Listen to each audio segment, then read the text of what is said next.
Dovolite mi, da izkoristim priložnost v imenu Univerzitetne knjižnice Maribor, da kljub temu, da je verjetno formalno še dan, rečem dober večer, ker je večer sigurno zraven druge gimnazije Maribora in tako naprej beseda, ki druži marsikoga danes tu zbranega.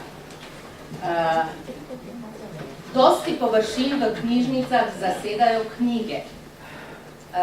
Če bi pa seveda ne bilo bralcev teh knjig, potem bi knjižnice bile skladišče. Tako pa niso.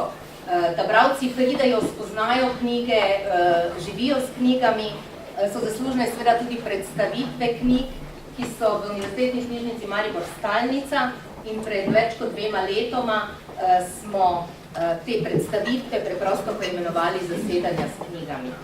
Gostimo najrazličnejše žanre, od znanstvenih monografij, biografij, seveda beletristike in pa predstavljamo knjige in različne založbe. Posebna skupina so knjige malo drugačnega žanra, ki se dotikajo posameznikov, osebnosti, s katerimi teče pogovor, torej knjige zbranih in izbranih intervjujev. Takšna je današnja, avtorice Darke Solar-Predan, dolgoletne Večerove novinarke in urednice, ki je bila v drugi polovici 80-ih tudi sodelavka nekaterih drugih časopisov zunaj Slovenije. Sredi 90-ih se je presedlala k dnevniku Večer. Od 2002 do 2006 je živela v Trstu, po letu 2010 pa jo je pot pogosto vodila v Beograd, odkoder izvira tudi njena prva knjiga, ki je izšla lani, Beogradski pogovor.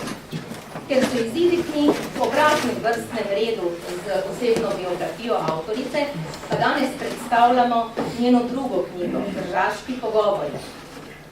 Premierno je bila predstavljena 3. novembra v knjižnem središču Trstu. Veseli smo njene današnje postaje v Mariboru. Knjižna novost, ki je plod priljubljenega poklicnega žanra Darke Solar-Predan, bo danes predstavljena skozi dialog z nocojšnjo gostiteljico, tudi vsestransko novinarko Melito Forstnerič-Hajnšek. Obe prisrčno dobrodošli. V knjigi Tržaški pogovor je zbranih 18 intervjujev, med njimi sta tudi pogovora s tržaškima Mariborčana, igralskim parom, ki jo prav lepo pozdravljam, Vladimirjem Jurcem in Majo Blagovič. Kot kratko pojasnilo, zakaj v knjigi ni Borisa Pahorja, pa gre z veseljem najaviti, da preprosto zato, ker bo predvidoma tudi še to zimo izšla knjiga intervjujev in člankov samo z njim oziroma o njem. Zdaj pa se vsi osredotočimo na knjigo, ki je že med nami in prosim. Kavarna San Marko je ena redkih pravih starih tržaških kavarn, ki je ni povozil čas. Med njenimi najuglednejšimi rednimi gosti je Claudio Magris, pisatelj, esejist, kolumnist, germanist, iskriv premišljevalec v Srednji Evropi, ki je v iztekajočem se letu številnim mednarodnim nagradam dodal še vilenico. V San Marku je ta leta 1939 rojeni Tržačan, ki je študiral v Torinu, prisoten tudi, kadar je drugi. Na steni namreč visi njegov portret. Kavarniški šarm San Marka je dobil častno mesto celo v Magrisovi literaturi, saj mu je posvetil uvodno poglavje svojih mikrokozmosov. Se razume, da je bil San Marko tudi prizorišče tega dolgo načrtovanega intervjuja s pisateljem, ki je podobno kot naš Boris Pahor razprodan na vse konce in kraje in ki mu je pri nas pred kratkim izšla nova knjiga, prevod romana Na slepo. Gospod Magris, ambient kavarne San Marko, kjer sedimo, sam po sebi napeljuje k vprašanju, ali so od Srednje Evrope, ki ste ji posvetili lep kos svojih literarnih razmišljanj, ostale samo še kavarne in knjige. Pa še te, vsaj kavarne, izumirajo. Gotovo mi je žal, da je kavarn vedno manj in da se skoraj vse spreminjajo banke. Ne verjamem pa, da je to, kar je meni všeč, tudi merilo za druge. In tudi ne, da knjige izginjajo. Jasno, da je krivično, da nekaterih ne natisnejo, a mnoge izidejo. Preprosto ne verjamem, da je knjiga danes v krizi.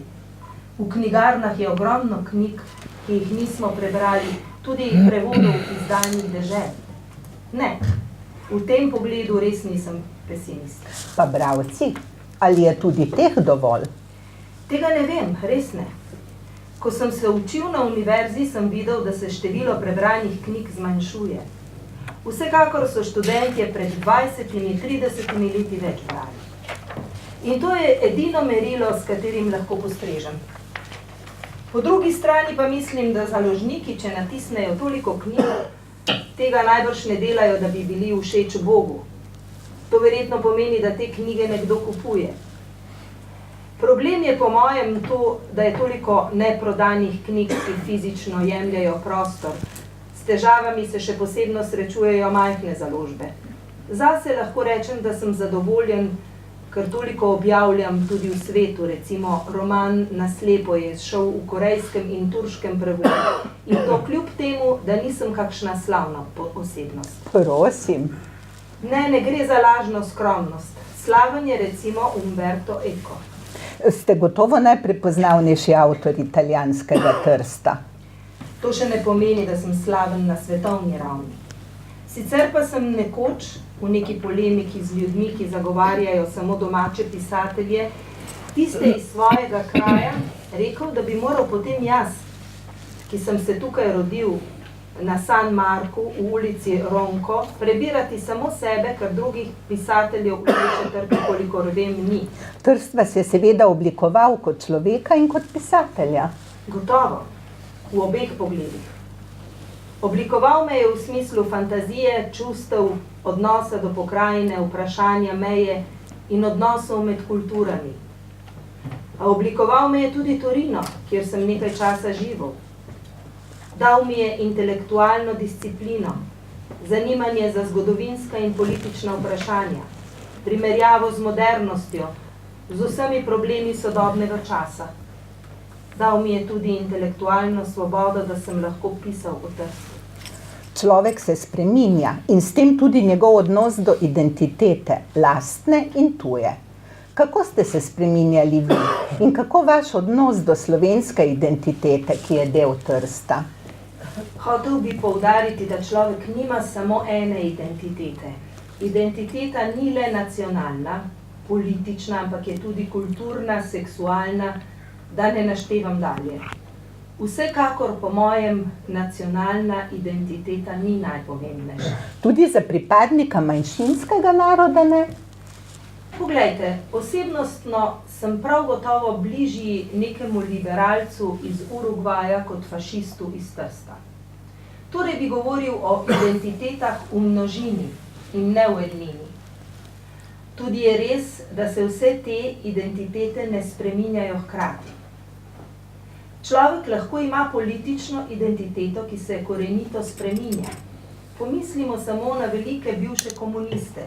Ob tem pa lahko ta ista oseba ohranja enako kulturno identiteto.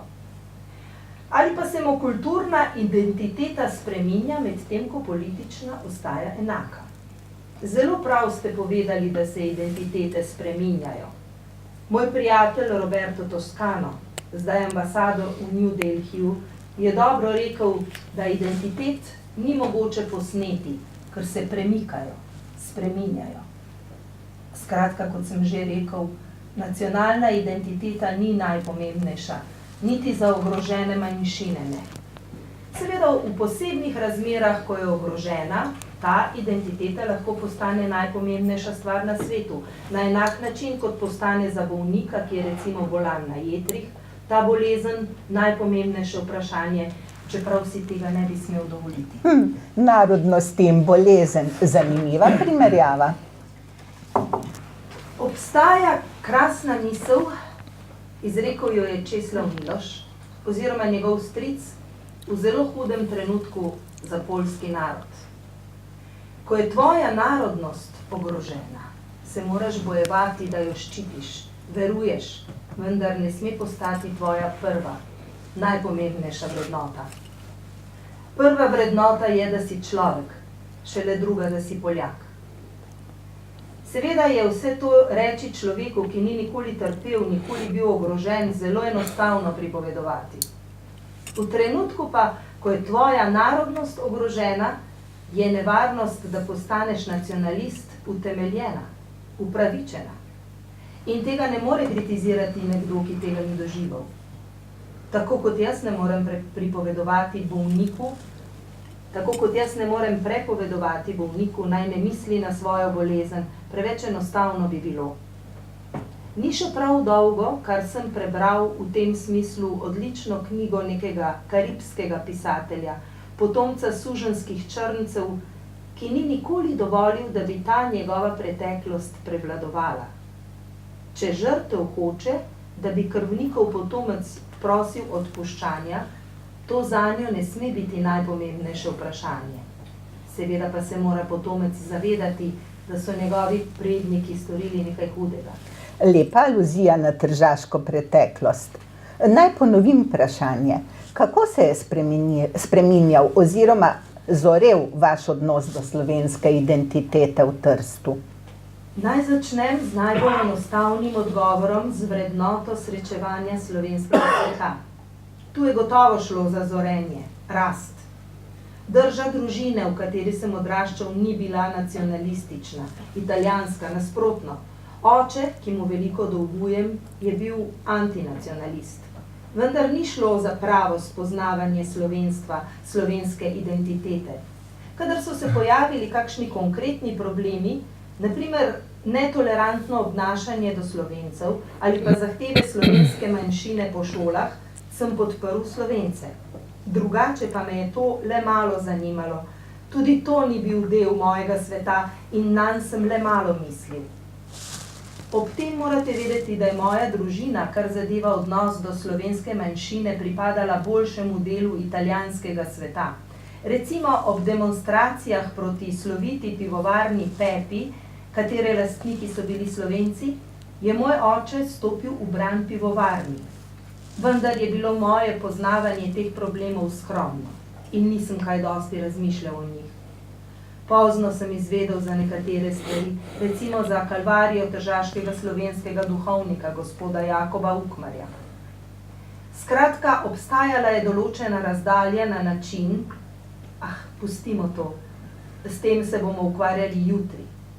Mislim, da sem bil predstavnik tistega tržaškega oziroma italijanskega res da boljšega, a za probleme manjšine bolj kot ne nezainteresiranega sveta, ki bi ga imenoval srednji, povprečni.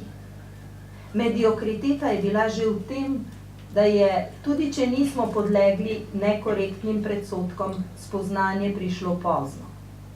Moja druga identiteta se je oblikovala ob zgodovinskih, političnih vprašanjih. Premaknimo se torej k njim. Po mojem bi bilo boljše, če ne bi toliko govorili o identiteti, ampak bi jo živeli, saj smo v nasprotnem primeru nevarnosti, da postane obsesija. Identiteto moramo živeti laično in tu so v mojem primeru bile spremembe. V obdobju odraščanja sem izbral po svoji želji zelo intenzivno katoliško prakso, občevanje s svetom, pozneje sem jo opustil, vendar ne čutim, da sem se zelo spremenil. Bistvene stvari so ostale.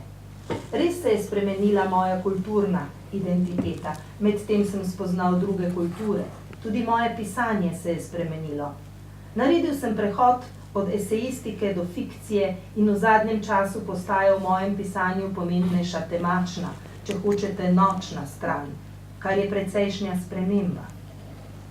Kljub temu se mi zdi, in ne verjamem, da gre pri tem ravno za poklon samemu sebi, da se nisem prav toliko spremenil. Še vedno sem zaljubljen v vse te osebe, v katere sem bil zaljubljen nekoč. Še vedno imam rad enake reči. Kot otrok sem imel strašno rad hrčke, morje, gozd.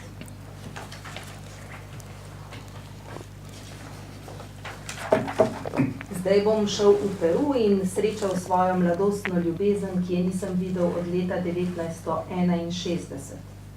Vendar ne verjamem, da je izgubljena. Ženska? Seveda. Je Hrvatica, ki sem jo spoznal leta 1961 v Trstu. Pozneje je živela v Parizu in bila baletka. Še nekaj bi rad dodal.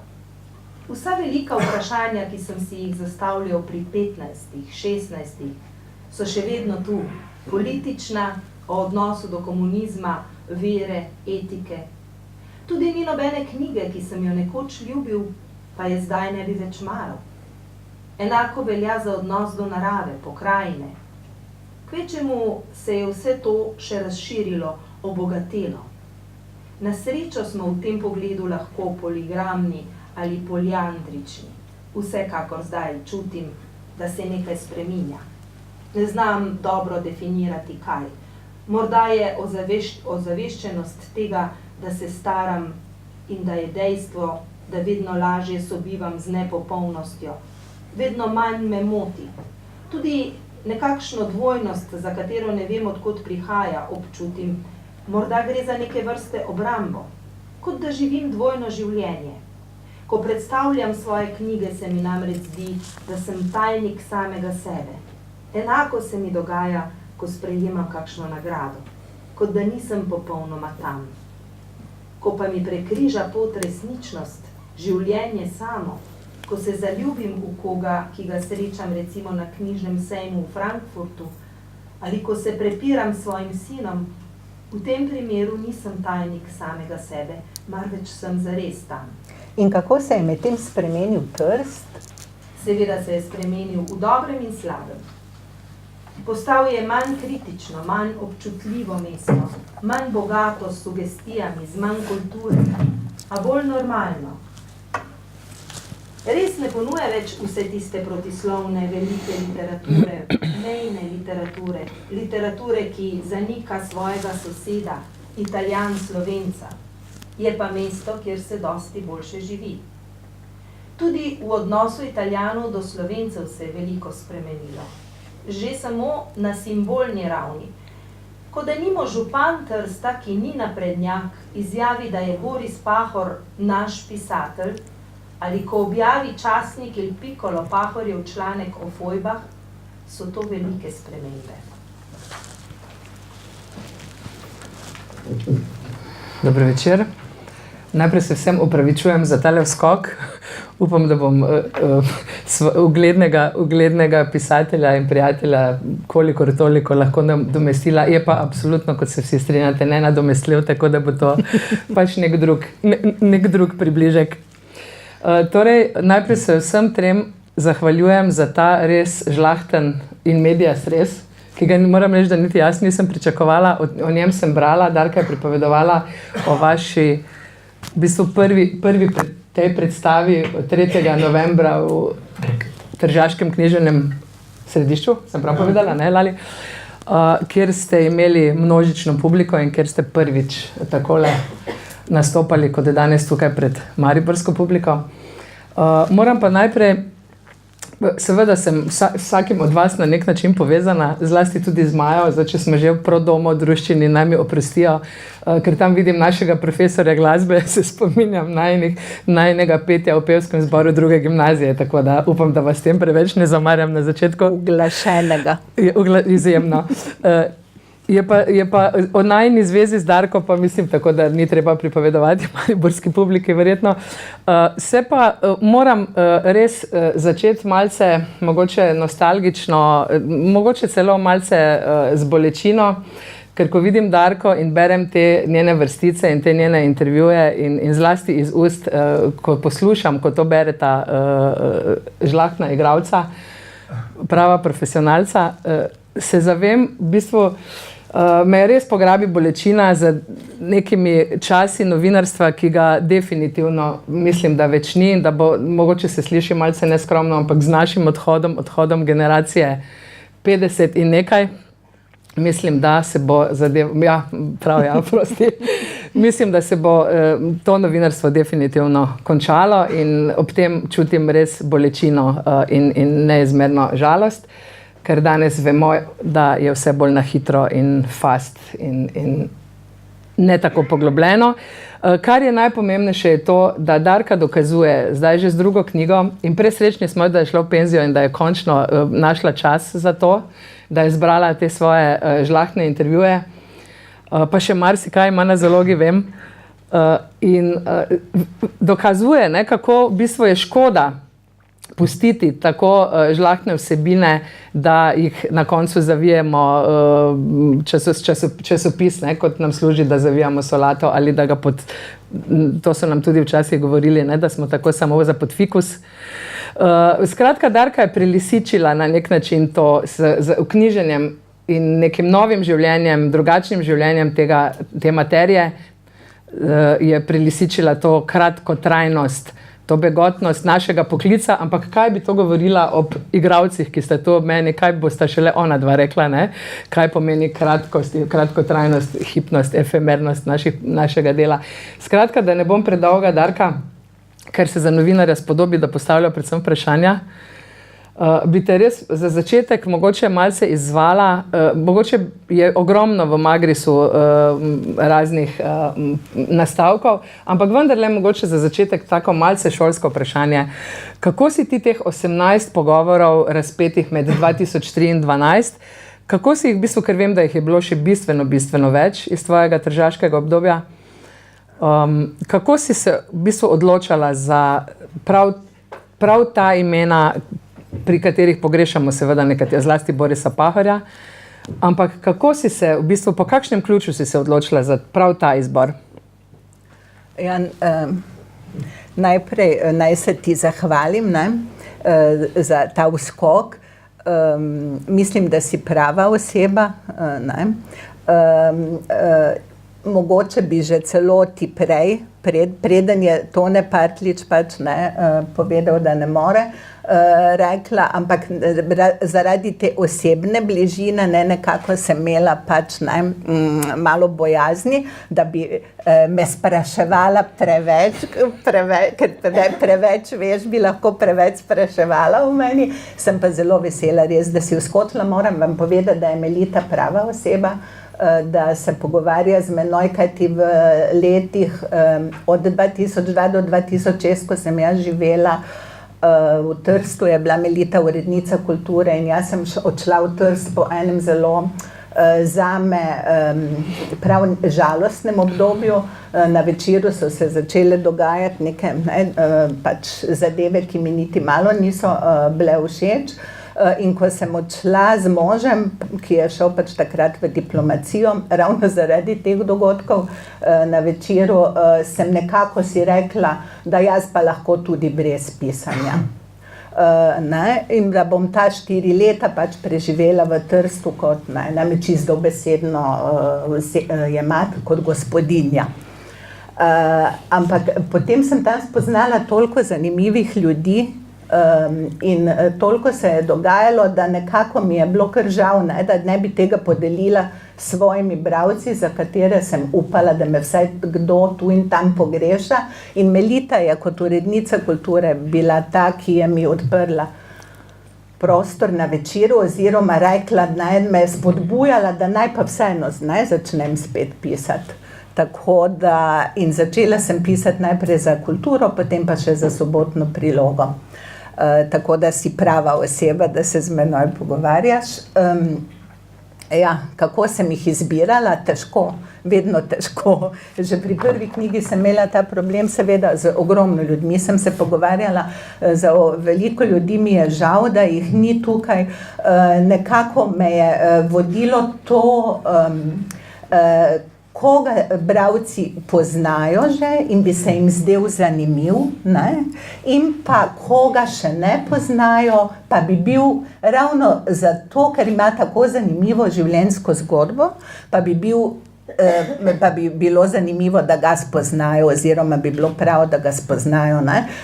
Zato so tu kot tisti, ki ste že vzeli knjigo roke, že veste, so znana imena res,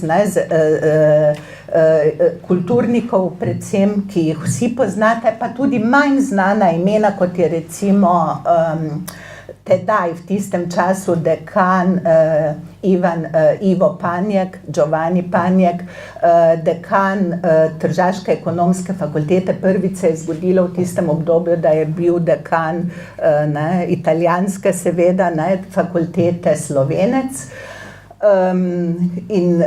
ki ima tudi zelo zanimivo življenjsko zgodbo, zato sem ga vključila, ker se mi zdi prav, da ga ljudje, bralci spoznajo, ali pa Darja Betoki, prevajalka, ki jo pozna mogoče ozek krog pač, ljudi, prevajalka predvsem iz slovenščine v italijanščino, ki pa ima zelo zanimivo življenjsko zgodbo, ki je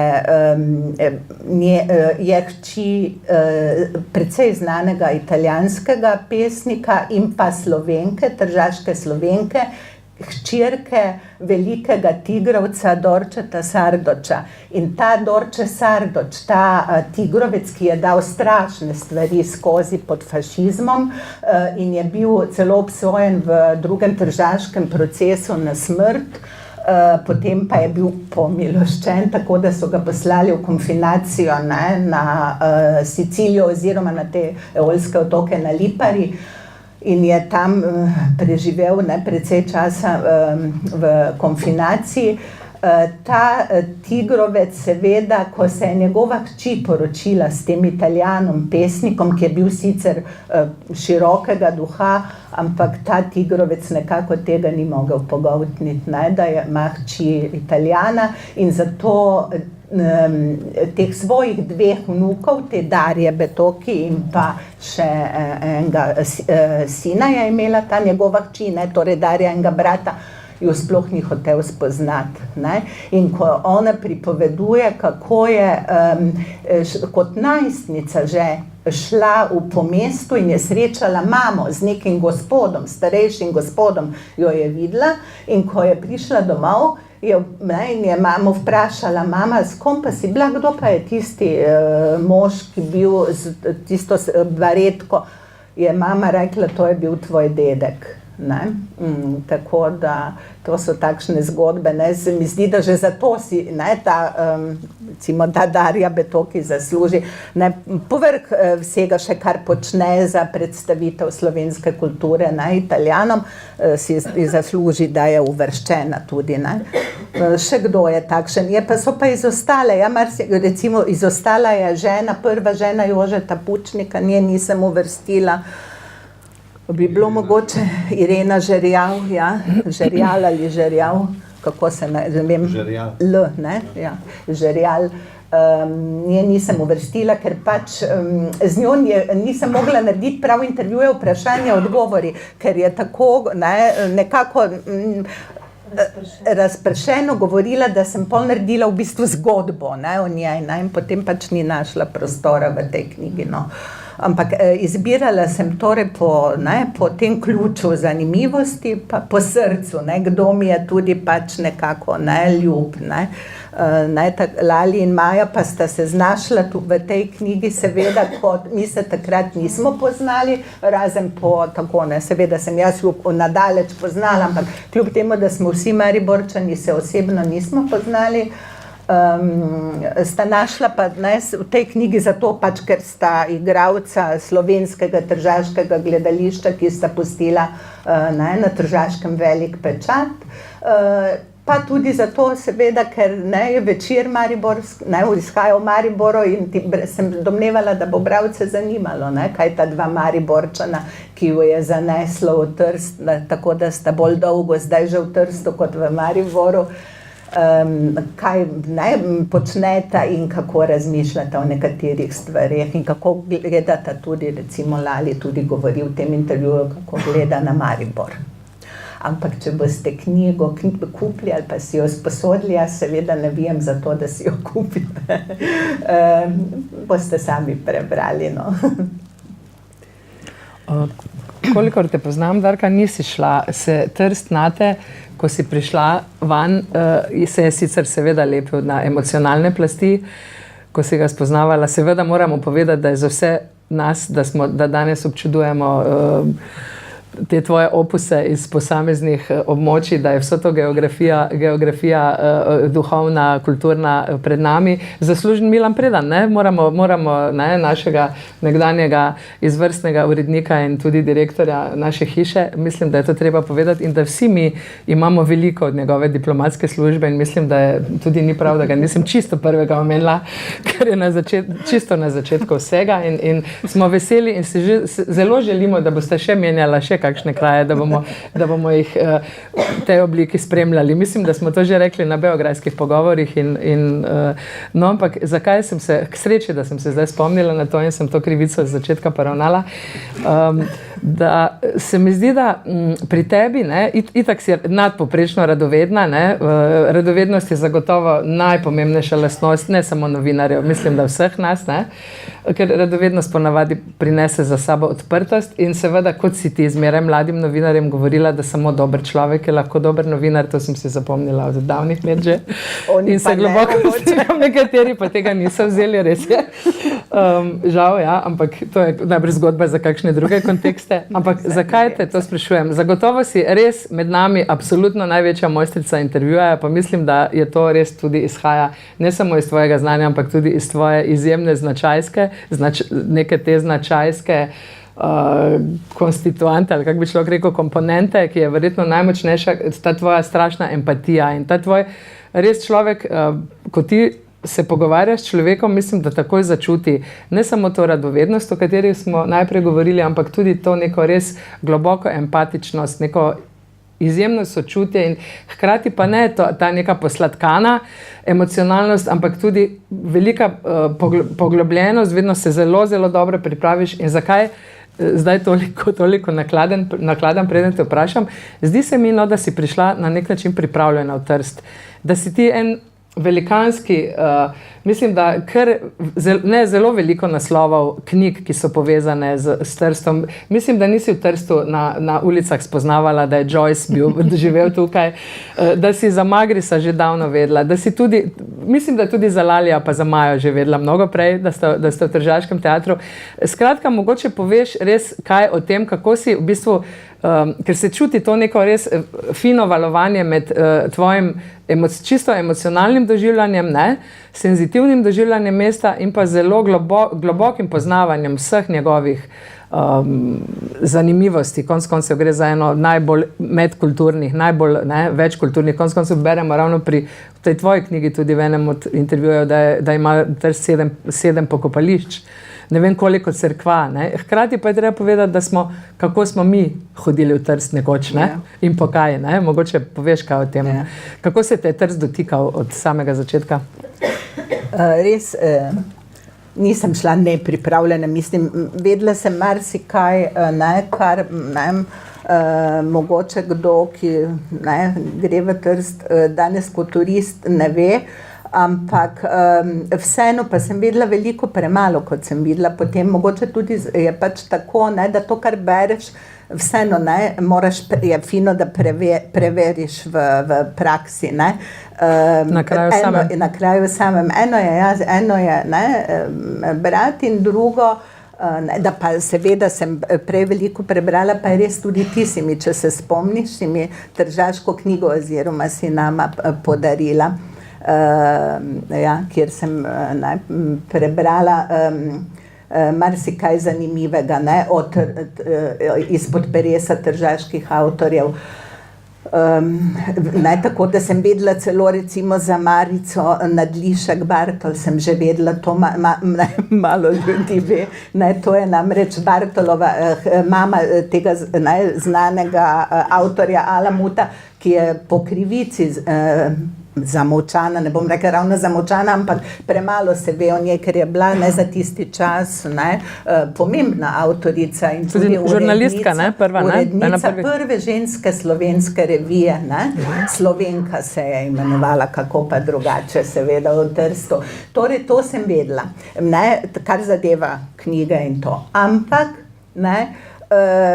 sicer pa že o mestu nisem, imela sem nek čisto drugačno predstavo o Trstu. Trst je bil zame mesto iz mojih mladih let, ne, ko smo hodili po kavbojke in po druge prelestne stvari in smo tekali od Stande do Upima in nazaj in čez Ponteroso, nismo gledali, niti dvignila nisem, to mislim, da sem celo v uvodu napisala, nisem niti dvignila oči, da bi od izložb, da bi vsaj te lepe tržaške palače, njihova pročelja pogledala, ne? Kaj šele, da bi se povzpela do Svetega Justa, to je hrib sredi Trsta, kjer je katedrala, v kateri je nekoč maševal tudi Primož Trubar, oziroma je bil zavajenca, da tako rečem, pri škofu Bonomu, ne? To, da bi se tja povzpeli, kje pa ni bilo časa, ne? No, to je bil ta Trst iz tistih časov, ne? Ko je bil za nas kot neka vrata v, ne, ta bogati, krasni kapitalizem, ne? In takšen mi je ostal v spominu kljub vsem tem knjigam. In šele, ko sem prišla tja, ne, in sem spoznala te ljudi, se pogovarjala z njimi, hodila sem na njihove prireditve, hodila sem, kot veste, Slovenci pač, ne, so ali smo povsod razdeljeni na desne in leve, hodila sem torej k desnim in k levim, ne, ko sem jih spoznala in oni mene so me potem celo prosili in desni in levi, če je prišel kakšen gost iz Slovenije, da sem jaz vodila pogovore, ne, in moram se, res to pa sem zelo ponosna, da se je zgodilo, da so se spoznali tako, da rečem tako, desni in levi Tržačani, ki se prej sploh niso poznali in so se spoznali tako, da so prišli zaradi mene na kakšno prireditev, recimo desni k levim ali levi k desnim, in potem so mi rekli, joj, pa se ta gospod ali pa ta gospa sta pa je pa čisto fajn, ne, in sem rekla, ja, pa vi tu živite, vi bi, ne, pa se niste spoznali, to mi je bilo tako zanimivo, ne, in tako se mi je tudi zdelo fino, da na nek način združujem, ne, ljudi, ki, ne, so bili razdeljeni, čeprav niso več tako razdeljeni kot nekoč, ne, to ne, ampak se je pa dogajalo, ja, da desni so hodili na svoje prireditve, s tem, da je pa treba povedati, da nikakor, jaz rečem desni zato, ker pa smo mi ta žargon tukaj v Sloveniji posvojili, ti desni niso desni, ko bi ti desni slišali, to so pač, ne, iz katoliškega kroga, in ko bi ti slišali, ne, da jih označujem za desne zdaj, bi bili zelo jezni. Moram reči, ker za njih je desno, samo fašisti so desni. Kar ti tudi Sergij Pahor razlaga, ne, v intervjuju, ne? Intervjuvanec Sergij Pahor, ki je zelo zaslužen za to Drago, ne, za ta seminar Draga, ki vsako leto poteka na občinah, in tudi je zaslužen za sploh, ne, za slovensko kulturo, pri založbi Mladika tudi veliko dela, vodi večere tega društva slovenskih izobražencev, kjer predstavljajo tudi knjige iz Slovenije in tako, ne. No, ta gospod mi tudi tu v intervjuju lepo razlaga, ne, da so zelo jezni na slovenske novinarje, on jim pravi celo časnikarji, niti novinar ni za njega pravi izraz, pravi, da je to srbizem, ne, da ki, ne, od novin pride, ne, in da so novinarji so časnikarji, čeprav je ta gospod je zelo širok, ni nek čistun, ne. No, in on tudi razlaga, ja, kako je s temi pojmi, da so zelo jezni na slovenske novinarje, ker so začeli uporabljati to desno-levo, ne, tudi v odnosu do njih, ne, kajti, ne, za tržaške Slovence, za zamejske Slovence so desni samo tisti, ki imajo opravka s fašisti oziroma s fašizmom, ne. Radikalni pač. Tako, ne, ti so, ne, drugače pa, ja. Tako da, tržaška stvarnost v glavnem je precej, ne, ko jo spoznaš, precej zapletena, ne, ker pač njihova zgodovina je zelo zapletena, čisto posebna, ne, tako da pač, ne, je treba poslušati precej ljudi in preden, ne, iz te in z one strani, preden si ustvariš neko sliko, ki je kolikor toliko podrobna in poznavalska. So pa vsi povsod na vseh koncih zelo zanimivi ljudje, to pa res, in tudi njihove osebne zgodbe so zelo zanimive. Sicer pa so vse zgodbe, tudi naše, zanimive. Absolutno. Zanima me, recimo, Veliko govorimo o zamejcih in tudi jaz se spomnim, da jim je šlo vedno zelo na živce, je šel ljudem izza te in one strani meje, mislim zdaj na koroške Slovenci, ki so pa zdaj tvoji novi rojaki, so stanovalci. To zamejstvo, ne, krasno že v bistvu pove, zelo zanimive reči o tem pove že prvi intervjuvanec Duško Jelinčič, ki je tudi ena zelo zanimiva, ne, osebnost, glede na to, da je iz te familije, ne, slovitih Jelinčičev, tudi Tigrovec, ne, oče, ne. On pa tudi prvi, ne, veliki alpinist, konec koncev, ne samo slovenski, tudi italijanski, ki je 8000-čaka, ne. Prvi Tržačan, tako, ja, Tržačan.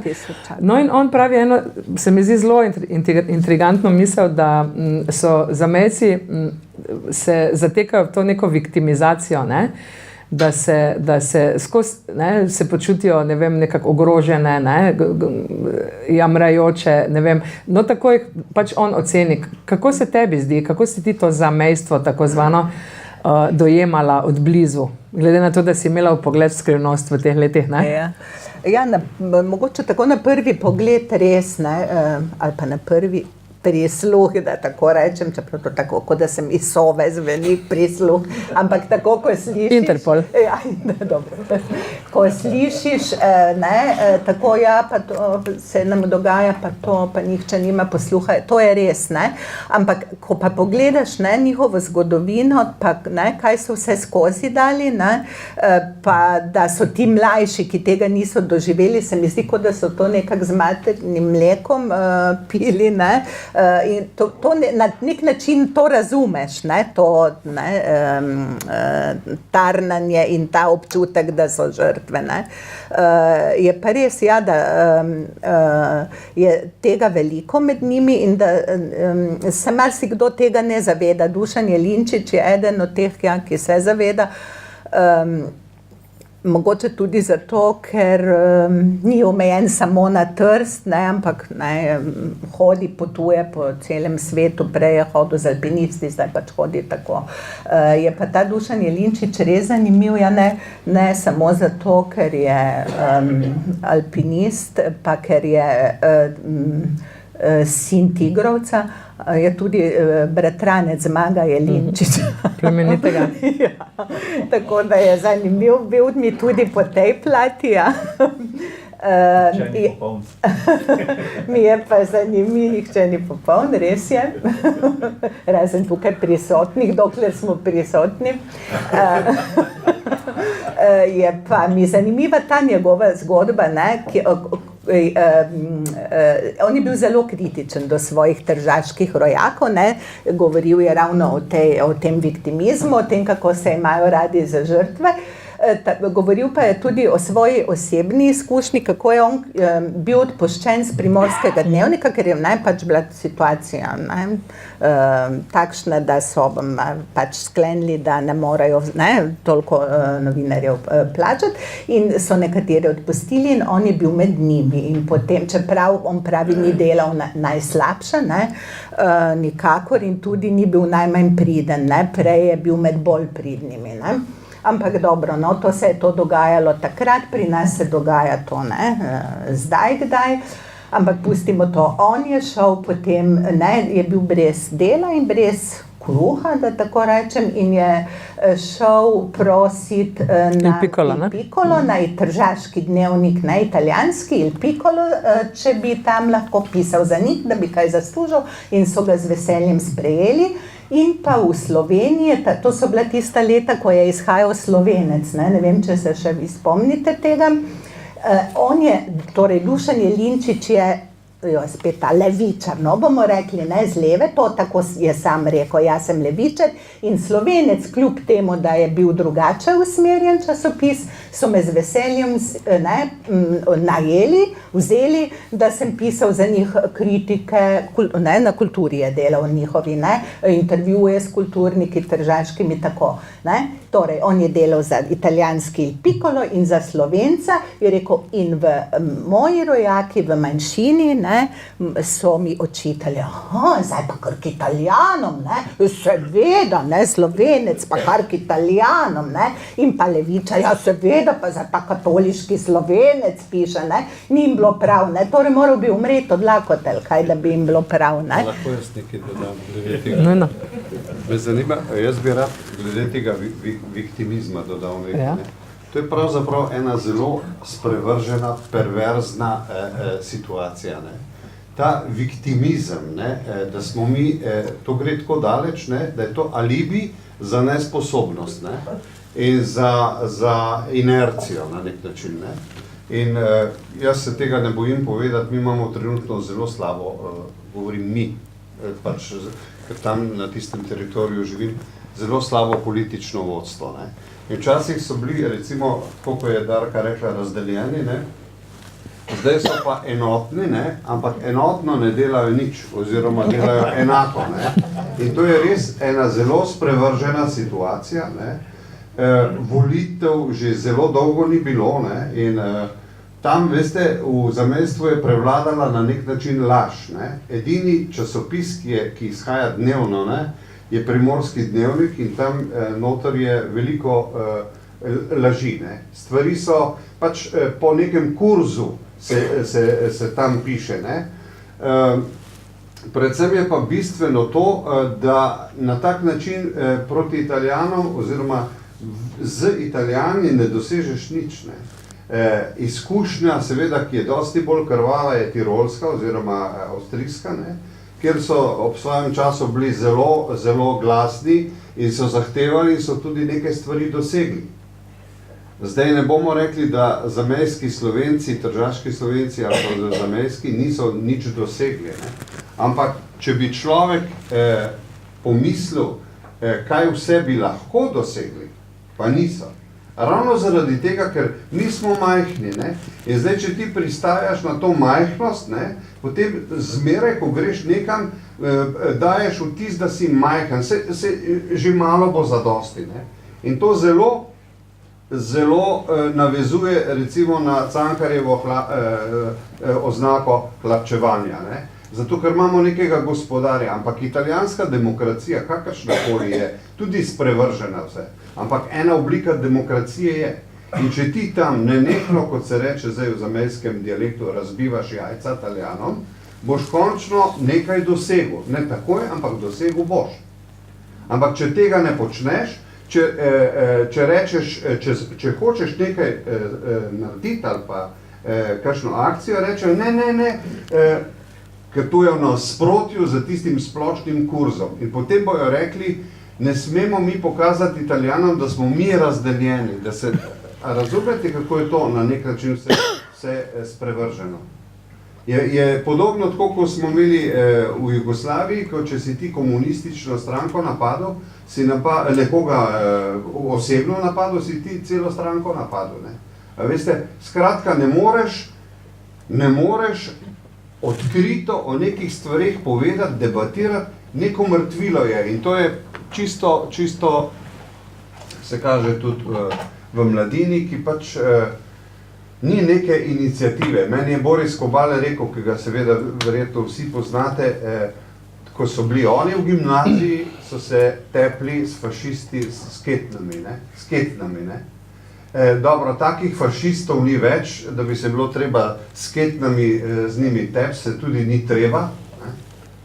Zdaj imamo primer, ki je v intervjuju, vse bomo videli, je izjavil, kako je tržaški župan, ki sploh ni levičar ali kaj, kako je pozdravil v rižarni v slovenskem jeziku, in to je velika stvar. To se pravi, nasprotna stvar je za nekaj, ampak naša stran je pa absolutno na nek način ni rožnato. Sej, ko bomo videli tudi, mislim, da bomo morali še kaj prebrati. Obvezno, dajte. Ja, seveda. Samo da dopolnim, Italijani zamejskim Slovencem niso noben sovražnik, sami sebi so sovražni. Imajo pa tudi 2 kulturna domova, to pa lahko povemo iz lastne izkušnje. gledališče, kadar gostuje v Gorici, gre enkrat k belim, enkrat k zelenim. Šalim se. Mislim, pravzaprav, to je kot da bi v Mariboru... In publika je razdeljena, ne pridejo, eni tja ne pridejo, drugi ne. In to je smešno, oziroma žalostno, pravzaprav ne. Ampak mogoče se jaz... Ampak to je zanimivo, ne? Ker Maribor pa Trst sta bila izredno povezana. Ne? Veliko Štajercev je bilo pred fašizmom je pobegnilo. Mi smo imeli našo kolegico Miro Sardoč, ki je pred fašizmom njeni so pribežali in je živela v Šentilju in tako naprej. In ta povezava je... Tudi Babič je bil skozi neka vesliš med Mariborom in Trstom. To je izredna povezava bila, nenehna in to je zelo lepo, ne? Poleg tega lahko rečem, da v Mariboru ni samo druga gimnazija, je tudi prva, ne? Absolutno. Pa tudi tretja. Tudi tretja. Ker mi pa sva stebra prve, ne? Sedarka tudi. Ampak hočem reči, ne? Jaz sem konzola stvari so zmeraj, ampak če so tako postavljene, se dogajajo, ne? Če pa se vsi na eno stran obrnejo in se zakrijejo, ne? In potem gori, da karkoli se izpostaviš v tem, ker so že oni dušebrižniki tam, veste. Če ti želiš, recimo konkretno, glede gledališča, ureditve, kakršnokoli sprovesti, kakšno pozitivno, analitično, premišljeno akcijo in greš v te politične stranke, ti bodo vsi dali prav, zdaj te niti ne sprejmejo več, ne? Če pa pride iz Slovenije ne minister, če pride nek referent, pa vsi pridejo na kup in se slikajo in potem je to, veste, to je žalostna situacija, je, kot bo rekel tam nekje Merku tudi, ki sem ga zelo cenil. Pardon. Samo eno stvar bi, ker si, Lali, super, ker sem ti ravno mislila tudi dati besedo, pa Maji, ker se mi zdi, da je treba izkoristiti, mislim, da prvič, jaz nisem še to doživela, pa Darka tudi ne vem, če je, da imamo intervjuvance in tistega, ki intervjuva hkrati pred publiko in mogoče bi pa malce obrnili, da izkoristimo to, ne, ta privilegij, redek privilegij, vidim, da kolega Tomek se reži, pa Milan tudi. Jaz mislim, da je to pa res redko, ne, in mogoče bi pa malo obrnili, pa malo vprašali oba intervjuvanca v tem primeru, kako sta ona dva doživela tisto, ki intervjuja. Mi bi Darko najprej ji dali prvo mesto na tem večeru, potem pa, če je čas in volja, pa seveda. Ne, meni, dajmo intervjuvancem še tem. Intervjuvancem pa se pa je tudi najuvrstila. Dobro. No, pa smo zvedli, kar smo hoteli. Če rad pomagal, ne. Kaj, če bi kaj brali? Dajmo še drugim intervjuvancem. Mi smo grozni, ja. Torej? Ne rabimo, ja. Alojz Rebula in Zora Tavčar, pisateljski par. Alojz Rebula je Tržačan in ona je iz Loke pri Zidanem mostu, iz družine, iz rodu znanih Tavčarjev, da tako rečem. Sta eden najzanimivejših slovenskih profesorsko-literarnih parov. Letošnji jubilant, to je bilo leta 2004 seveda, 80-letnik Alojz Rebula, tržaški Slovenec iz Šempolaja, profesor klasičnih jezikov, pisatelj z obsežnim opusom, Prešernov nagrajenec. In Zora Tavčar, Štajerka iz Loke pri Zidanem mostu, profesorica primerjalne književnosti in slavistike, pisateljica, tudi avtorica številnih radijskih iger in oddaj, ki je lani dopolnila 75 let. Oba stalna sodelavca raznih revij, časopisov, srečanj v Dragi, Slovenskega radia v Trstu. Zakonca razpeta med Zeleno Loko, kjer preživljata glavnino časa, in njune občine pri Trstu. Prvič sta se srečala pred več kot pol stoletja v Slovenskem seminarju Ljubljanske univerze. Osebno pa spoznala nekoliko pozneje v klasičnem seminarju, ko je tista študentka, ki jo je bil on že prvič opazil, oblečeno v sinjo pleteno obleko, prišla po svojo štipendijo in ugotovila, da je referent za štipendije na Filozofski fakulteti tisti mladenič, ki je bil s svojim polemičnim nastopom v slovanskem seminarju tako ugajal, da si je takrat rekla: takšnega bi imela za moža. A, kaka zgodba. Zbližala jo je rojenega pesimista in rojeno optimistko, oba pa zelo, skoraj preveč umetniško občutljivo, prav literatura. Gospa Zora in gospod Alojz sta pravi dvoživki v tem smislu, da svoje življenje preživljata na tej in oni strani meje, ki kljub vstopu Slovenije v Evropsko unijo še vedno obstaja. Kako sta jo doživljala nekoč in kako zdaj? Kako sem doživljal mejo, je dovolj razvidno iz mojih dnevnikov. Prva leta je sploh vladal nekak skorajda azijatski sistem. Izstopiti si moral iz vlaka, iti v stražarnico v vrsti, vrstili so se pregledi, vse skupaj je bilo žalostno in ponižujoče. Z umiranjem režima je tudi prestopanje meje postalo znosnejše, čeprav nikoli sproščeno. Ko si šel v Jugoslavijo, si pač vstopal v državo s policijskim sistemom. Zmeraj negotov, ali te ne bodo ustavili in zasliševali. To so bili travmatični trenutki, čutil si se grešnega, pa če si imel kak greh nad sabo ali ne. Višek je ta policijska nervoza na meji dosegla ob Kocbekovi aferi leta 1975, z izidom znane zelene knjige s Kocbekovim intervjujem, v katerem je omenjal pomor domobrancev. Takrat je zadostovalo, da je kak potnik imel priimek, ki je dišal po Pahorju ali Rebuli, torej po avtorjih, ki sta to knjigo izdala, Boris Pahor in intervjuvanec, pa je že moral z avtom na stran na pregled, če tudi ni imel v Kocbekovi publikaciji pojma. Režim kot da je ponorel. To so čutili tudi njegovi akterji. Zato so izumili popolnoma izmišljene parole, da je alarm tolikšen zaradi poskusa vdora hrvaških ustašev pri Gorici. Popolno spremembo sistema sem čutil, ko sem šel prvič čez mejo v demokraciji. Bilo je, kot da bi šel čez podnevi, potem, ko sem ves čas hodil po noči. Res, spremembo sistema sem najbolj čutil na meji, bolj kot če sem vzel v roke katerega od demokratičnih slovenskih časopisov.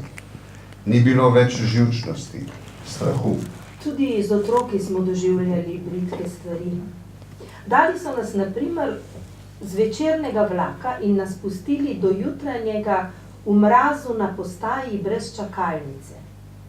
Ali pa me, ko sem bila v Sloveniji, on pa v Trstu, niso pustili dol.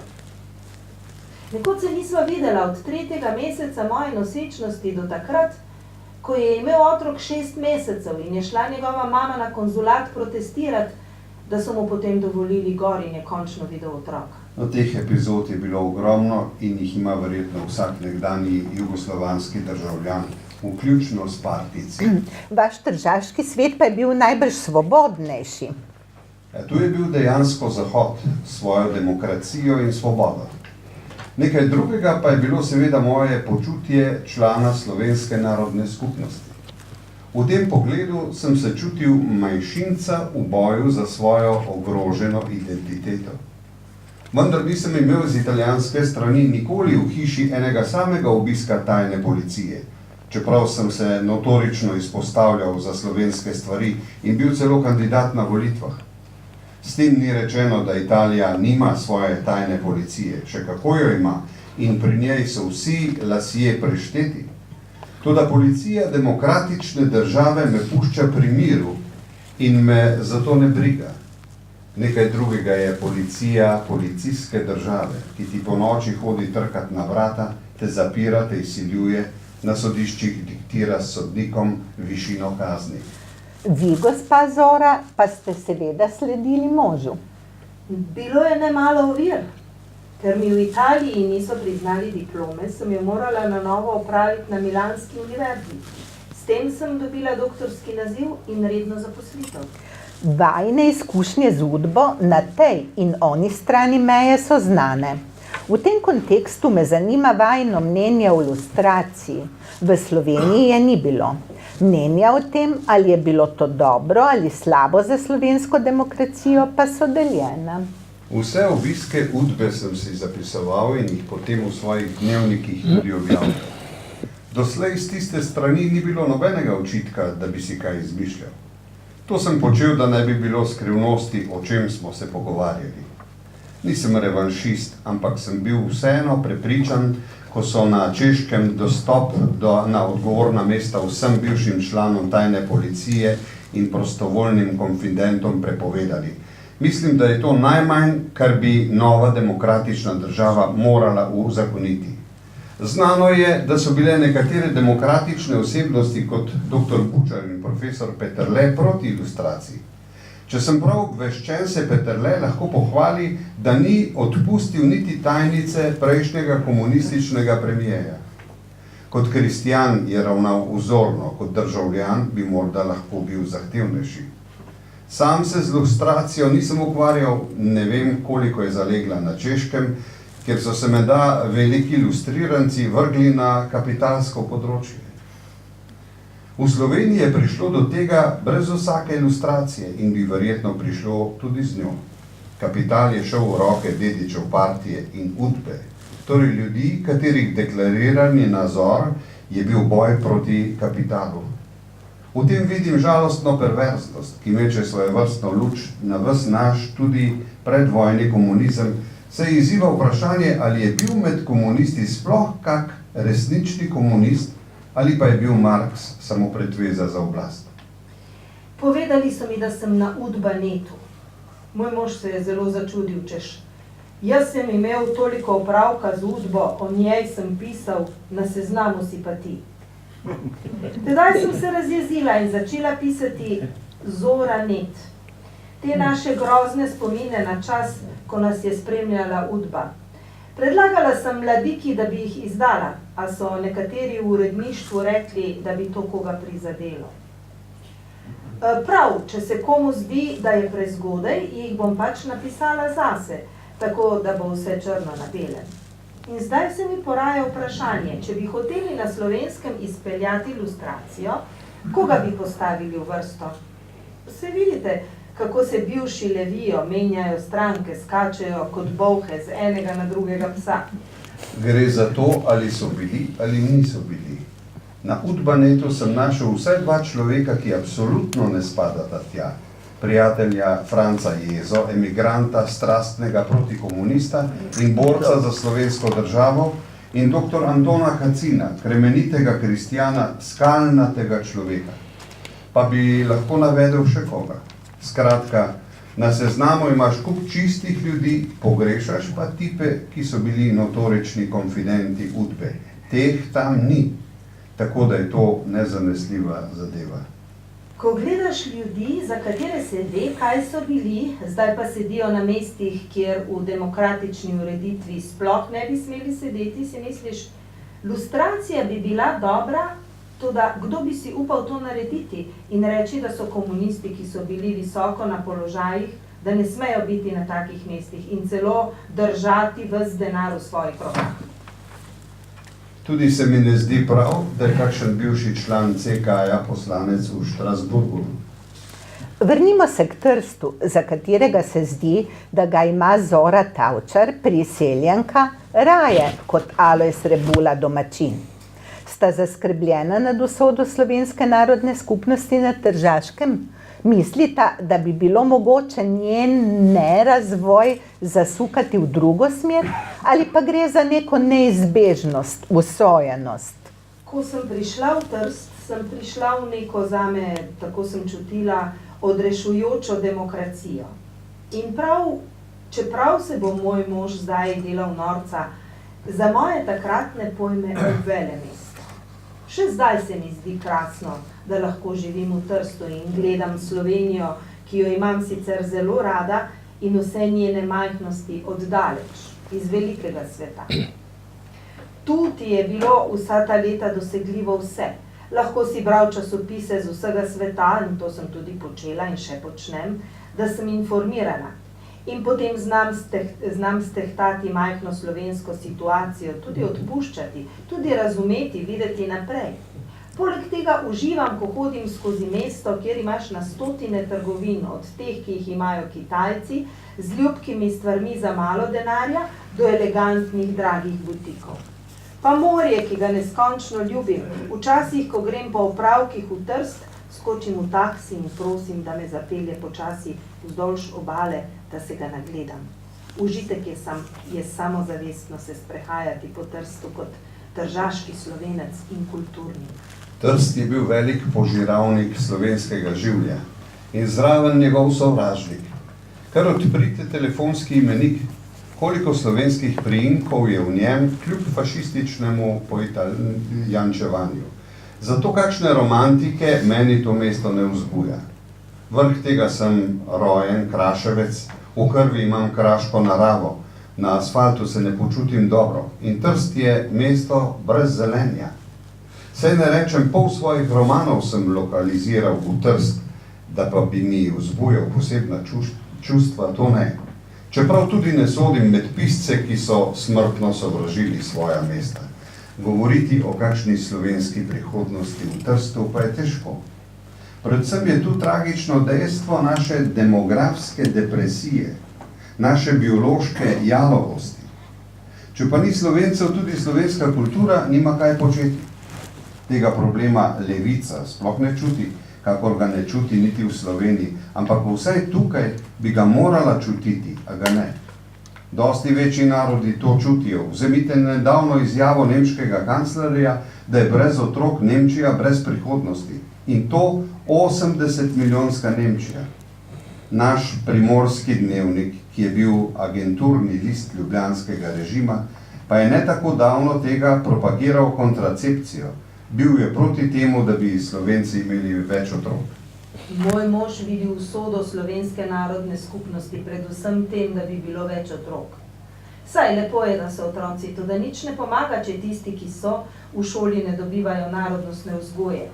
Če sama slovenska politika in levičarski mediji propagirajo modno multikulturnost, v tem smislu, da se je treba čim bolj vklapljati v večinskost, delati čim več z Italijani. Prihaja do tega, da bo 10 Slovencev, če je zraven en sam Italijan, govorilo italijansko. Toda doma ni več zavesti, da bi otroke učili slovensko in poudarjali, da je to vrednota. Pomagam urejati tržaško kulturno in vzgojno revijo Škrat in vidim, kako se urednica trudi, da bi opozarjala na te probleme, ki imajo že kar dolgo zgodovino. Pred davnimi leti je prišla predavati v Trst neka profesorica iz Slovenije in začela govoriti o poučevanju slovenščine na dvojezični šoli. Skočila sem v zrak. Mi nimamo dvojezične, ampak slovensko šolo. Že takrat se je začelo, med posameznimi učitelji se je pojavila metoda, da moraš prilagoditi poučevanje vseh predmetov v slovenščini tistim, ki so Italijani, da ne bodo prikrajšani.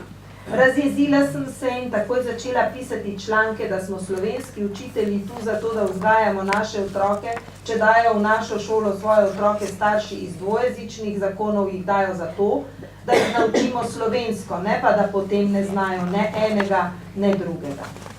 Ta mentaliteta se vleče naprej in nihče razen redkih slovenskih družin ne vzgaja v duhu te prave zavednosti. Ko sem poučevala, so prihajali v šolo otroci z Krasa še pristno slovenščino, poštenim dialektom, ki se je potem lahko razvil v lepo slovenščino. Z otroki iz predmestij pa si že imel več dela. Če pa je danes mentaliteta taka, da je treba čim bolj ustreči Italijanom in da je Italijanov in mešanih družin že toliko, da je treba sploh spremeniti pouk in vse prilagoditi, hvala lepa. Iz Slovenije pričakujejo levičarji samo denar. In drugo, kaj pa jezik, kultura, slovenstvo, vzgoja, tu je sodelovanje še potrebnejše.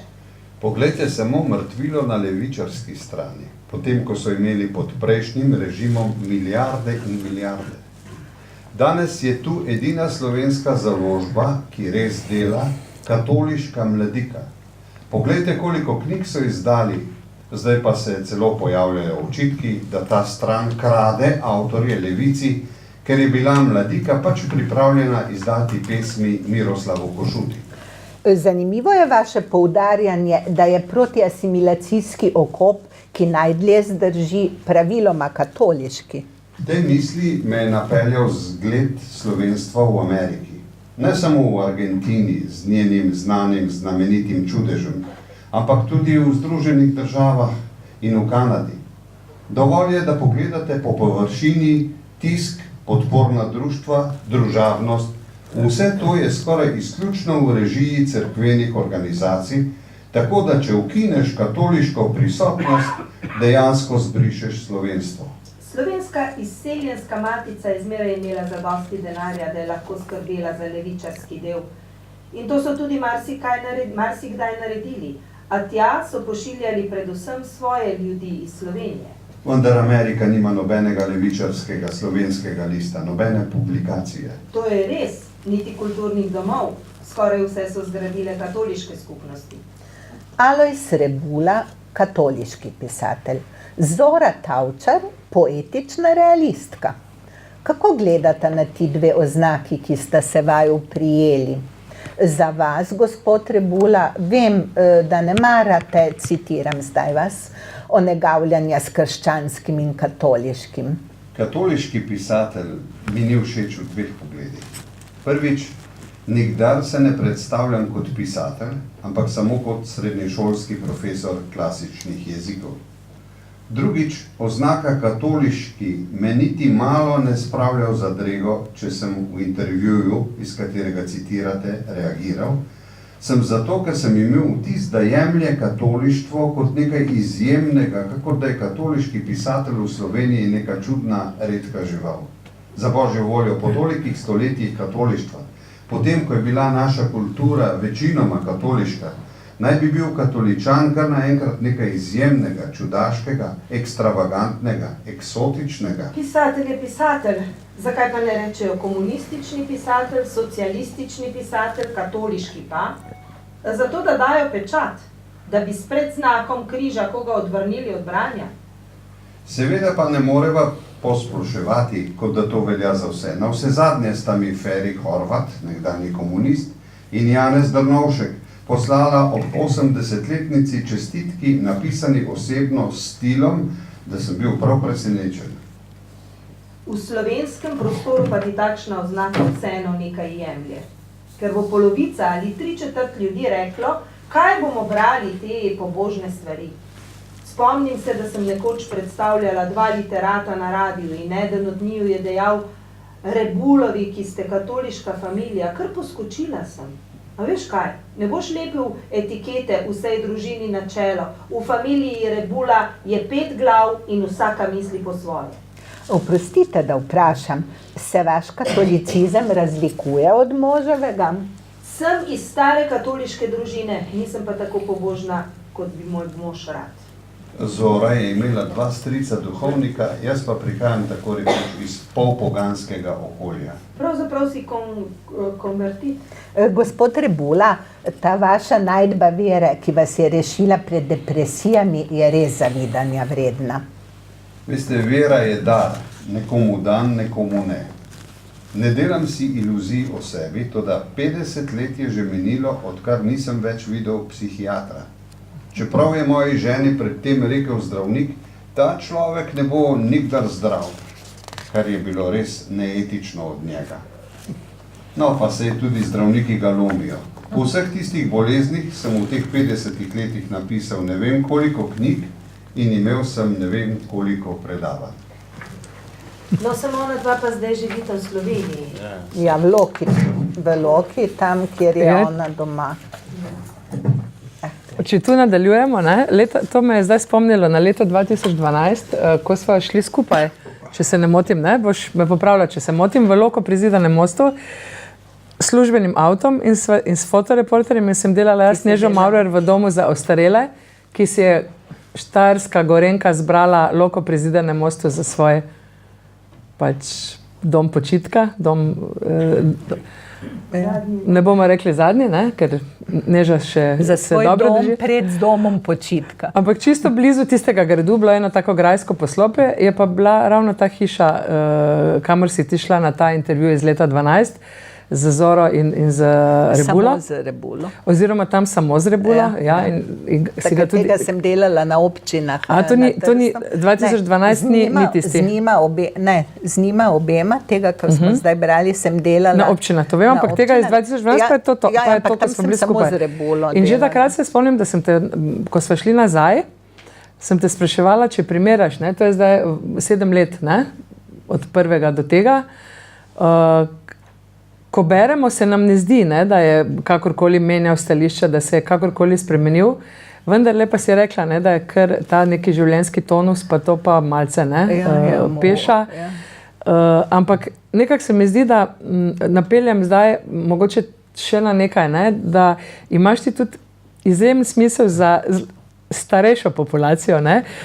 Verjamem, da tudi bralci, najpozornejši bralci teh medijev, ki še životarimo, tiskanih, so zreli, ne? Bralci v zrelih letih, ne? Povejmo tako.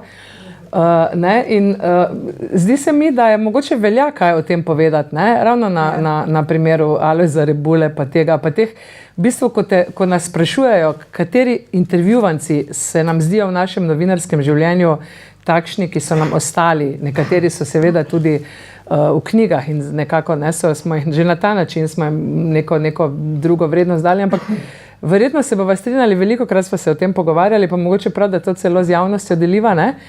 Da ko smo razmišljali in delali top 10, kot se zdaj reče, ne? Ali pa top 5, mislim, da je bila poprečna starost, smo ugotovili okoli 80 let, ne? Če ne celo več, ne? Pri obeh. Ne? In poveva mogoče kaj o tem. Ne? Ja. Se je to čist malo več, kot imamo mi. Oprosti, je pa že malo več. Maja, hvala za te korektive. In to rečeš ti, ki si malo mlajša od mene, bom rekla. Torej, izbiram si, najraje, si izbiram starejše dame in gospode, pa ne zato, da bi jaz gledala potem mlajša, ne, čeprav tudi to je res, ne, ampak ne iz tega namena. Po verjetnostnem računu oziroma po logiki je tako, da kdor dolgo živi, veliko doživi, ne, in že zato so ti ljudje zanimivi, ne. Zanimive so njihove zgodbe, zanimive njihove izkušnje, sploh pa ne v tej družbi, to se bo zdaj slišalo sicer tako, ne, klišejsko, ampak ne, mladost je zelo cenjena, ne. Jaz pravim, na mladih res svet stoji, ampak tudi lahko pade, ne. In tega ne slišijo radi.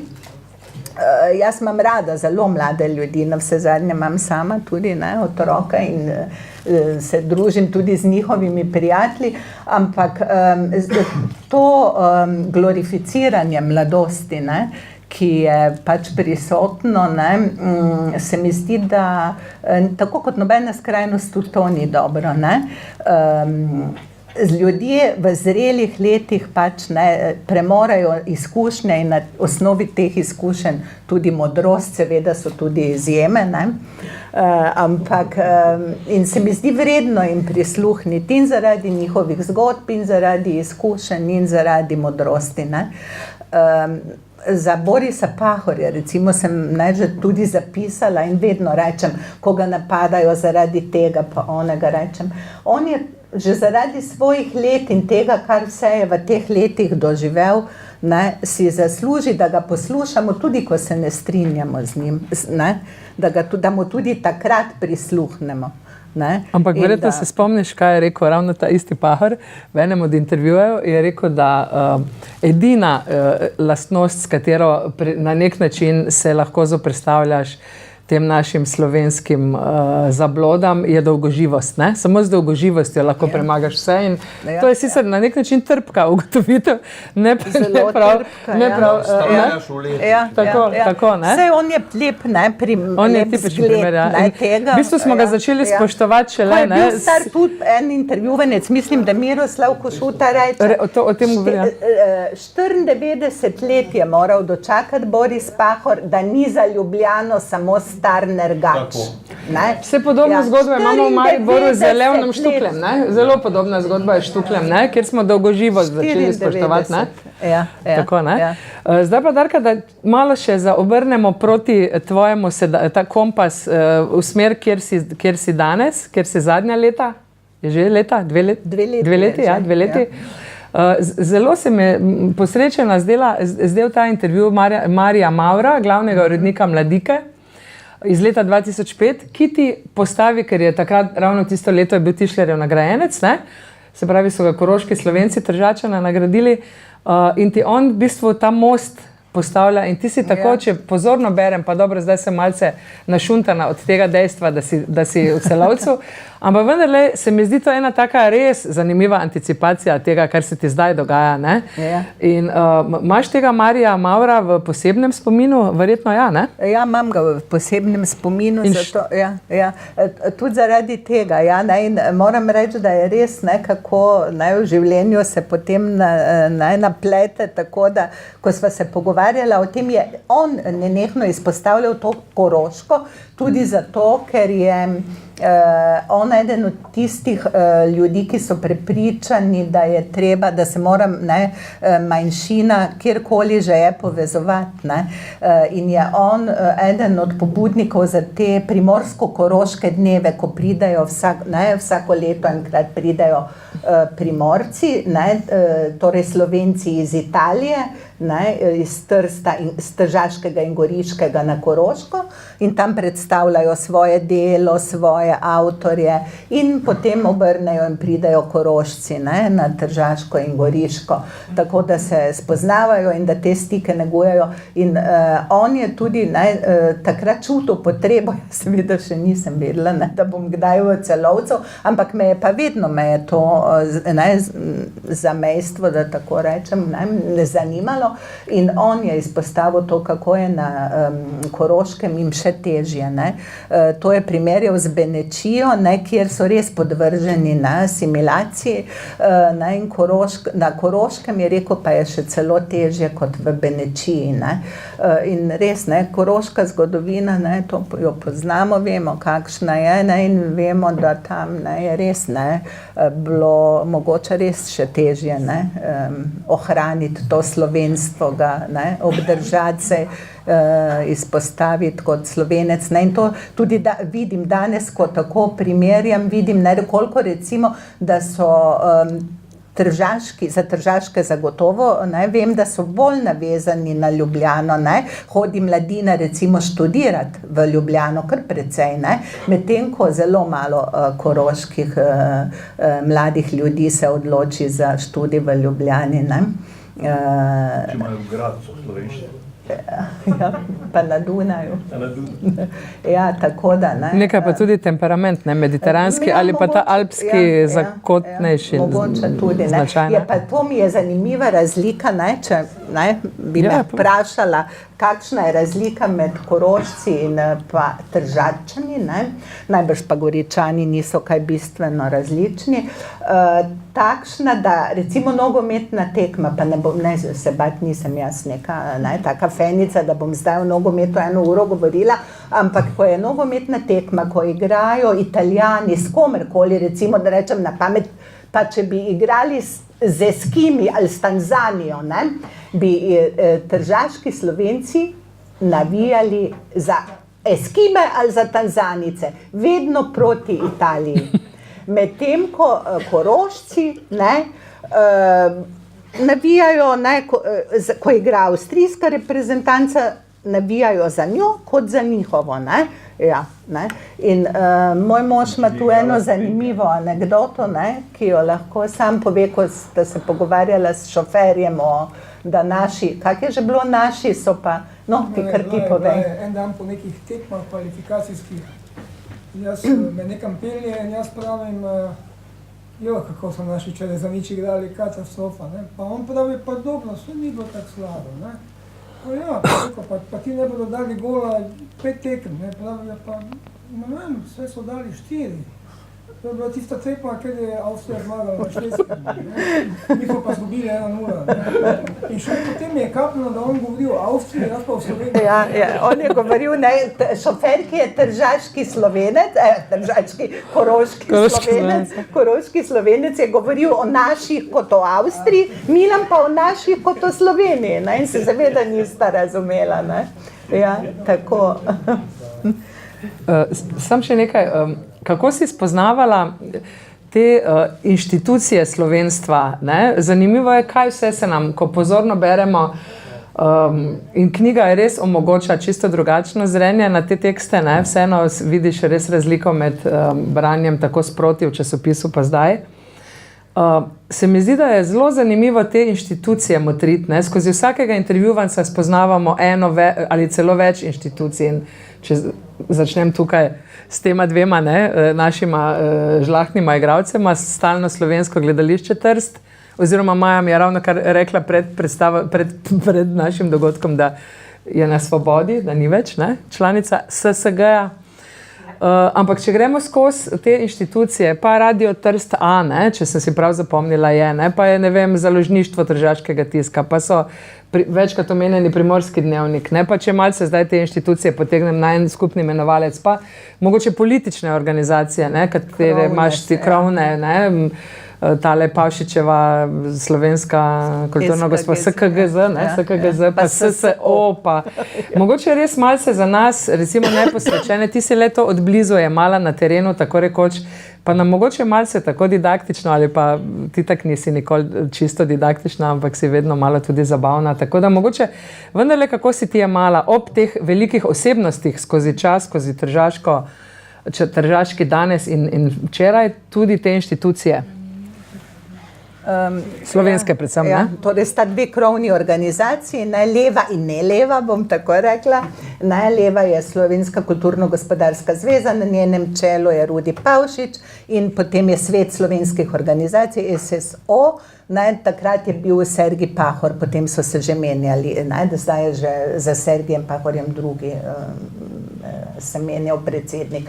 No in potem pa so te inštitucije, ki so kulturne, ki sodijo pod eno ali drugo. In vse je razdeljeno potem levo, ne levo, vsaj nekoč je tako bilo.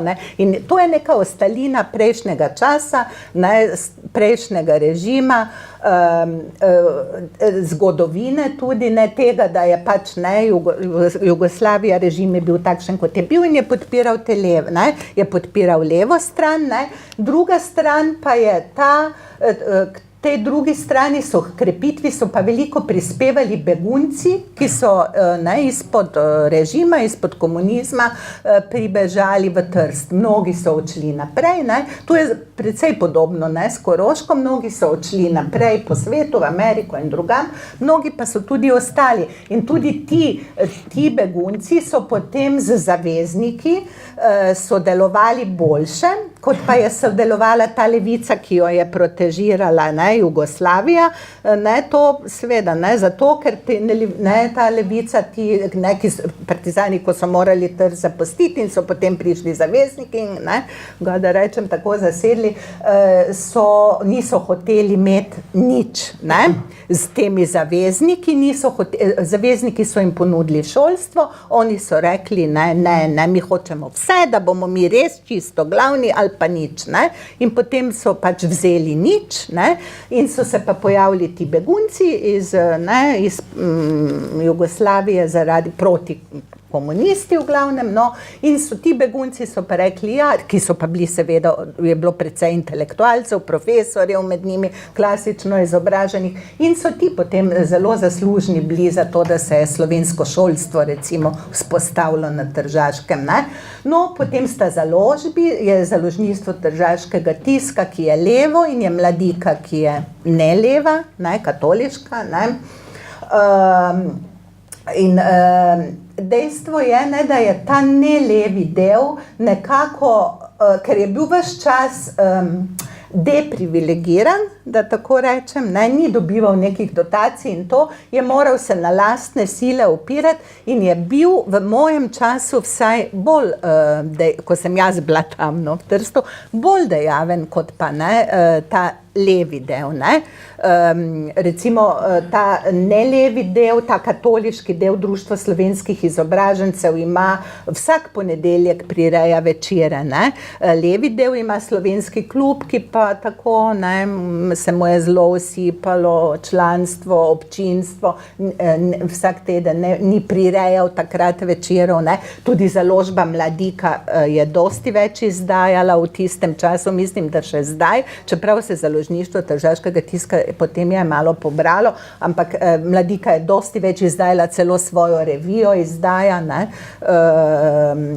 ki jo pošilja tudi v Slovenijo. Tako, zanimivo mi je bilo to opazovati, ne, se pa moraš kar najprej, sem bila malo zbegana, ne, ampak pol sem se nekako znašla. Ja. Kaj pa šolske inštitucije, glede na to, da si sina Jana, tudi tam, ne, v bistvu je obiskoval šolo v Trstu, kar je slovensko šolo, ne, kar je tudi zanimivo. Ne? Ja, ko je šel od tukaj, je rekla učiteljica, je rekla, ja, pa boš dala sina v mednarodno angleško šolo, ki tudi v Trstu, vsaj takrat je bila, zdaj ne vem, če še je, ne, ali pa v italijansko, ne pa v slovensko, ne, saj slovensko zna, ne, ampak seveda, ne, jasno, da smo ga upisali v slovensko šolo, takrat je bil star 10 let, ne, tako da smo se še mi odločali namesto njega, ne, in mislim, da smo naredili prav. Tam je postal Slovenec, ne, mogoče se bo komu zdelo to patetično, ampak tu se ne sprašujemo, kaj smo, ne.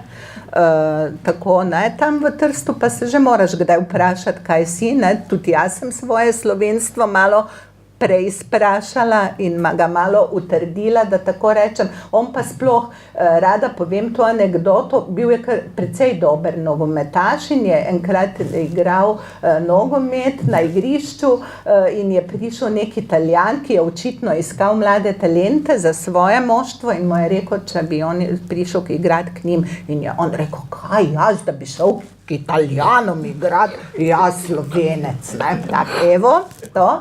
In pa, ko se je vrnil sem in se vpisal na prvo gimnazijo, naj živi prva gimnazija. Zdaj bi pa šel k Italijanom igrati, ne? No, so vsi rekli, učitelji rekli, kako je drugačen od drugih potem, in to ni njegova osebnost, mislim, ni to, da bi on bil sicer takšen, ni se takšen rodil, ampak si je to pridobil v Trstu, mu je šola dala, to sem jaz prepričana, da kako on ima stališče, ga pove, ga upa povedati, je celo rekla razredničarka, ga upa povedati in ga pove na način, da ne užali nikogar. Ampak to ima zato, ker je predano, ne pa zaradi šolstva. Ne zaradi šolstva. To mu je dala slovenska šola. Pustimo šolstvo pri miru, ker če ne pridemo predale. Ne tikati, mi pa imamo pa zelo slabo. Ja, moja izkušnja je pač takšna, ne? Ja. Kaj še preberemo Merkuja, ne? Ja. Je problem namreč, problem je, recimo kristalen problem je to, Jan je bil premalo časa v šoli. To je res, ja. 4 leta samo, ja. Kako se reče, fasal iz italijanskega tega šolstva, zato ker, kaj je največji problem? Ko končajo srednjo šolo, ne samo to bom povedal, ne znajo ne slovensko, ne italijansko, ne angleško, ampak vse približno. Seveda, kako? Samo nogomet znajo igrati. Ne, z redkimi izjemami. Veste, v Trstu se govori dialekt. Italijanski in slovenski. Slovenski dialekt in italijanski.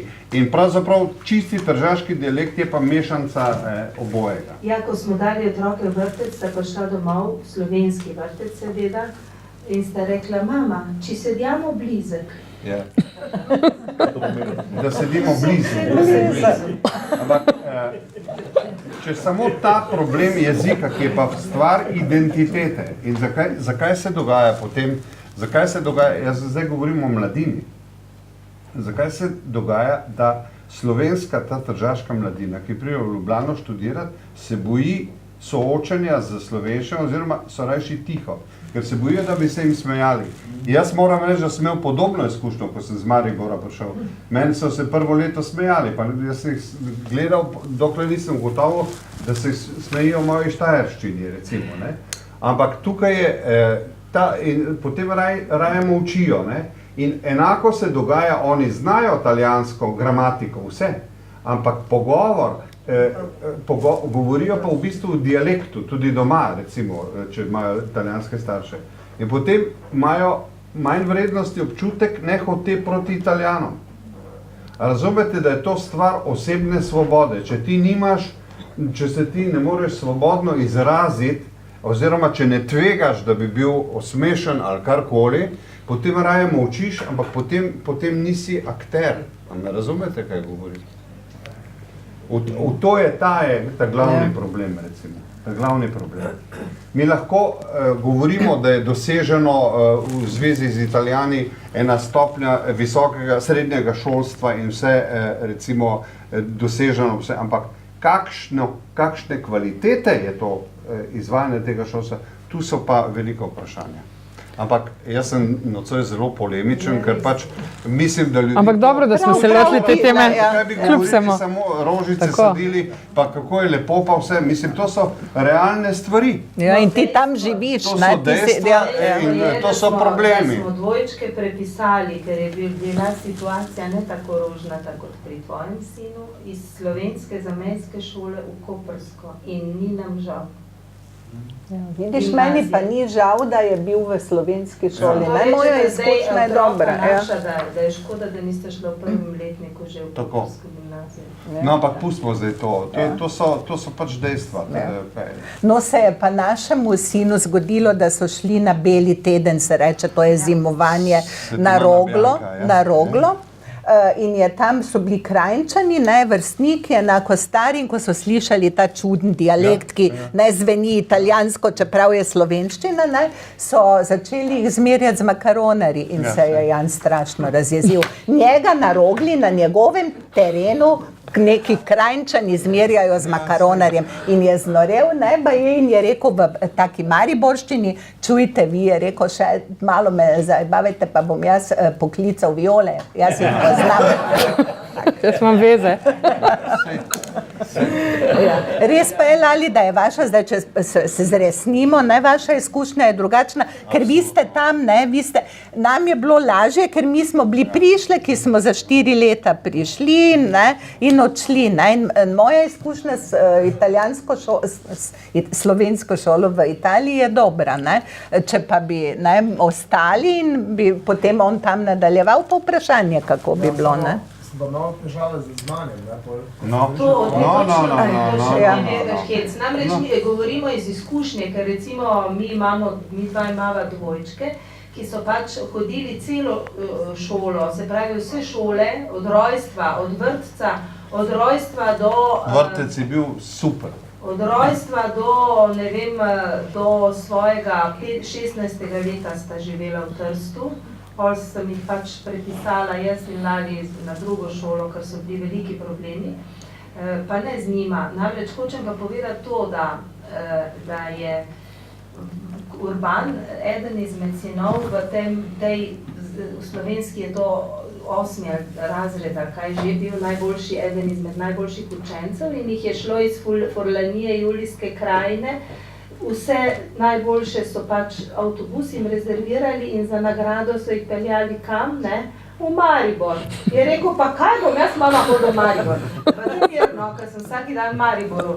Jaz in je prepustil to pač eni sošolki, ki je to vsem z veseljem sprejela, in vozijo jih gledati Ljubljani, seveda, zavedno spomenik Prešernov in tako dalje. In to znaša, da sploh nista hotela niti slišati, da bi šla, ker to je v njihovem žepu že od rane mladosti. Je to srednja šola? Zdaj mi govorimo, oni so živeli od Pikice, od rojstva pa do naša srednja šola je tale, se pravi, osnovna, srednja. Pri nas je to v Italiji je drugačen sistem. sistem. V Italiji se 5 let obiskuje eno šolo. Osnovno šolo in 3 leta nižjo. Konzervatorij, ne? Konzervatorij. Ali Ja. Ne, nižjo, srednjo. To se pravi, to je kot stari, verjetno v Avstro-Ogrski. Ne, 3 leta nižje 3 srednje. je to. leta nižje Potem je pa srednje in potem 5 je let licej, še srednje. pač višja. Ja.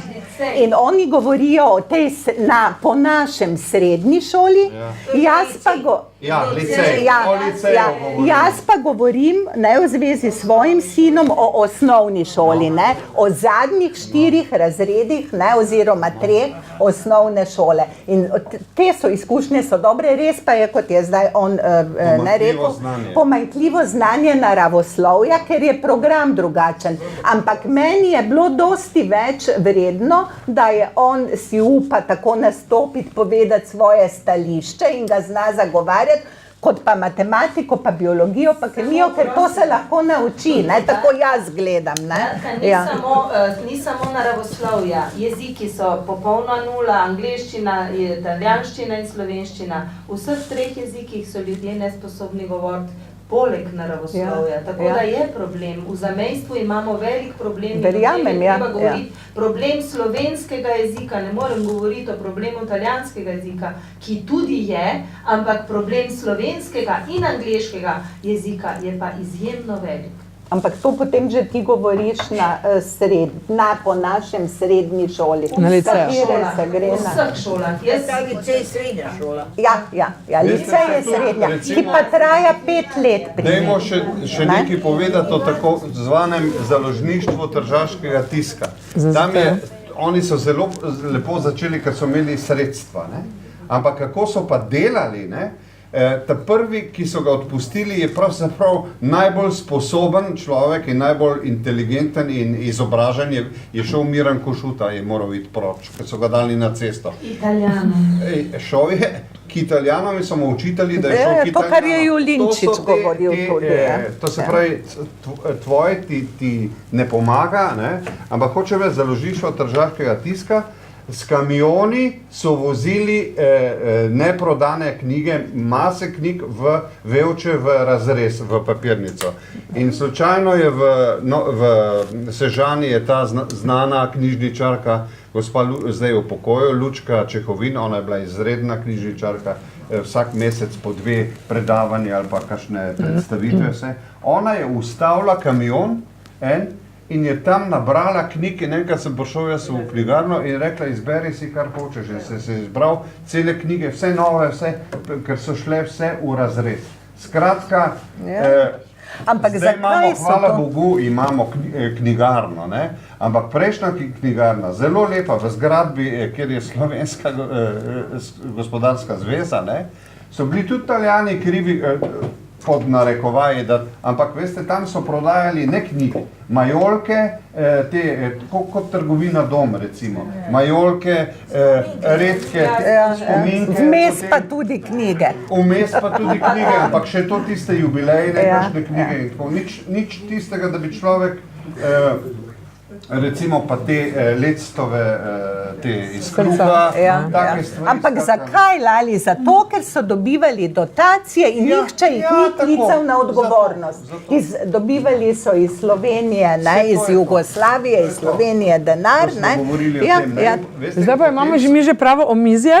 Ja, res. So pa Italijani krivi, ker so fašisti. Urednik mi to že nakazuje nekaj. To je ta perverzna igra, ki se vleče. In to je žal je tako. Imamo pa tukaj še enega zanimivega. Je še čas ali predolgi, ne? Urednik mi nekaj žmika, tako da... Dovolj, ja. Še uredniku damo besedo? Predni končamo? Ja, lahko uredniku tudi damo besedo. Seveda najlepša hvala vsem 4 za izredno zanimivo predstavitev knjige Tržaški pogovori.